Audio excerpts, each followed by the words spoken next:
This world is not physical, but we think of it as a material thing because in so doing it permits things to happen which the truth would prevent.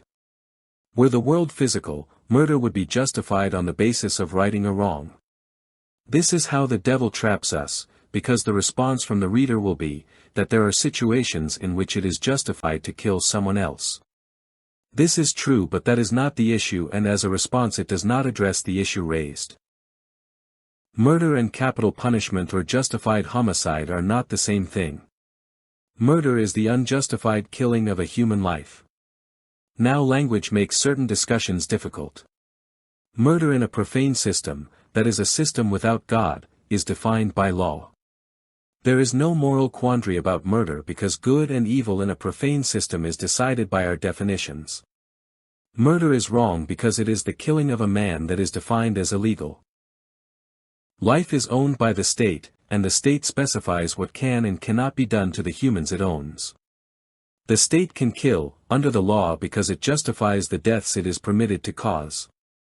However, the state cannot kill willfully because that would delegitimize its authority. The state creates the law to make its subjects complicit in what it does. The state acts within the law and the people abide by the law and support the law and are therefore complicit in what is done within the law. However, let's look at the obverse case, or what might be understood as an anarchist system, or a system without the state. This is a dangerous situation because it makes a totally unfounded assumption, that is, that without the law everyone becomes law-abiding. Whatever the merits of this argument, the fact is that without the law people do not become moral creatures. Be that as it may, for argument's sake assume there is a population that works and experiences no claim against anything they created. In simple terms, everyone in this community works, earns a wage commensurate with the hours worked, and uses this income to pay for what they consume. There are no parasites or consumers who do not pay for what they consume. The question is, how would a government legitimize their existence? How would the state in such a scenario justify levying taxes? The state in a profane system justifies its existence by the existence of profane persons who exploit both the state and the productive community for their own unholy ends. The state needs parasites to legitimize its own parasitic activities. The promises and policies of the state encourages if they do not create parasites. Making people feel as if they are victims, helps them to legitimize their desire to receive government benefits. The problem is, after one liberal government gets in and promises a $100 million in benefits, what is the next government to promise in the next election? The choices are to take back the benefits or to add to them. To promise to do nothing new is not a winning strategy. To take back benefits might make a few people happy, but it is sure to make a lot of people very angry and politically active. At some point, there may be a win in promising to cut spending back, but the more these cuts target parasites, the angrier they will get. So, cutbacks are generally more generalized while spending tends to be more targeted. The government tries to get different groups to feel they have been wronged in some way but that the government is going to fix things. Obviously, the government has nothing to give. So, whatever it promises, it has to take from some other source. The state can be summed up as the queen of parasites, the creature that births parasites. There are those who still believe the state is needed to provide social goods, such as schools and roads. This is believed despite the fact that state does not provide either the funds or the labor nor the material. It takes money from one group, gives it to other groups, who then purchase the material and hire and pay the labor. At best the state is a facilitator of what could be provided directly. Inequality gives the state the ability to legitimize what it does. Its power enables it to make everyone else equal.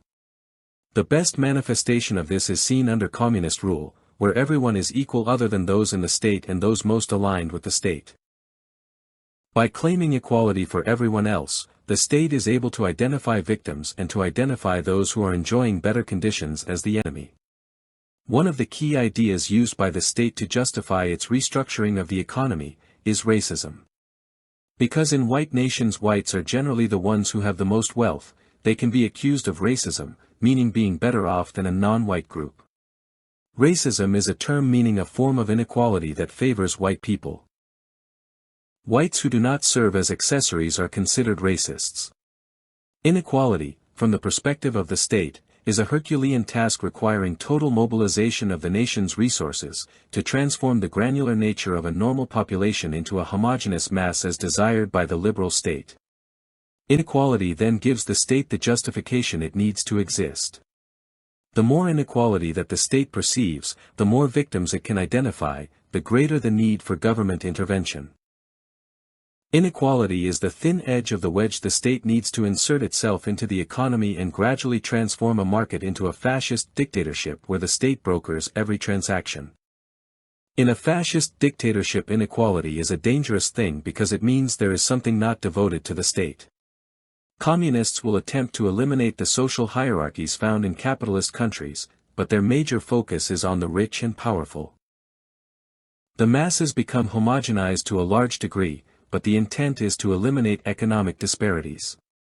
Fascism eliminates all difference between people in the sense we are all turned into servants of the state.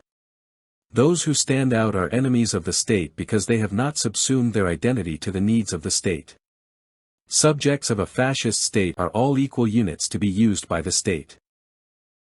Inequality is seen as a negative because individuality makes a person less devoted to the needs of the state. One is to be as the state requires. Individuality must reflect how one serves the state, not how one is because of some inherent or intrinsic trait.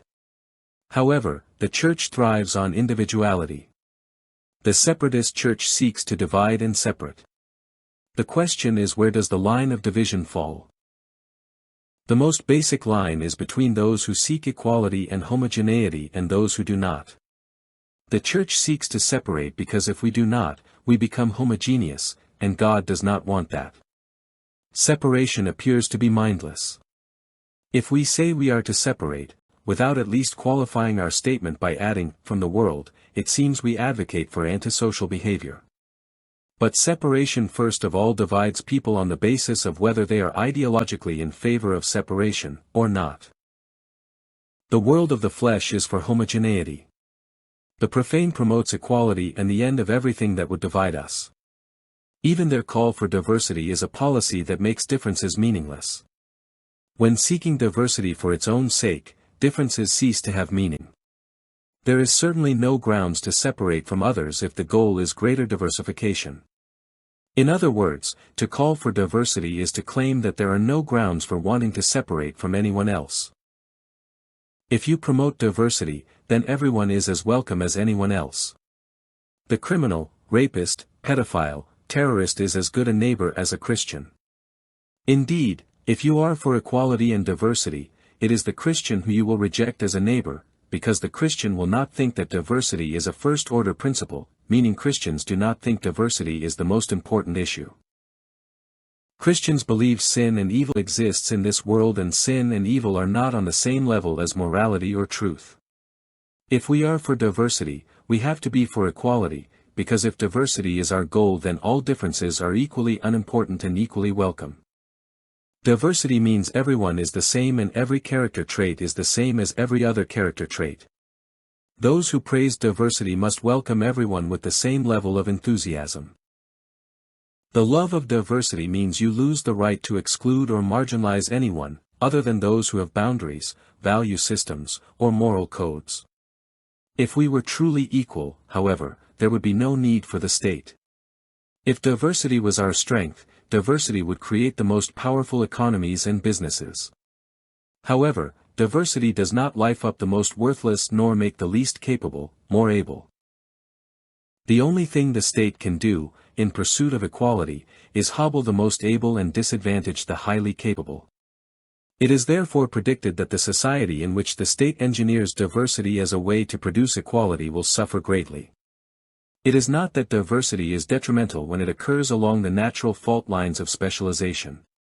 Inherent diversity is beneficial. Problems occur when diversity is promoted for its own sake.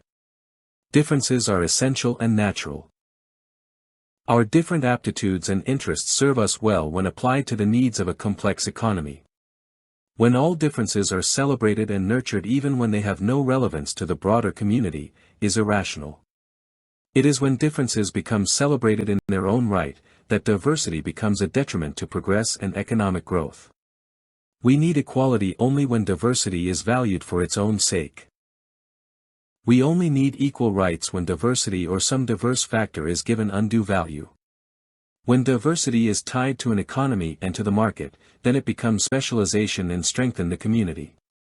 But when diversity is sought as something with inherent value, it creates inequality between the just and the profane. This is what the state needs. The state needs inequality to give it something to rectify.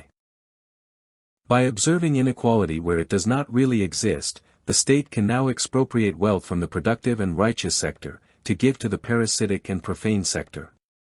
True inequality between the profane and the righteous permits the state to legitimize its authority and fight for the false equality in which all diversity is given equal value.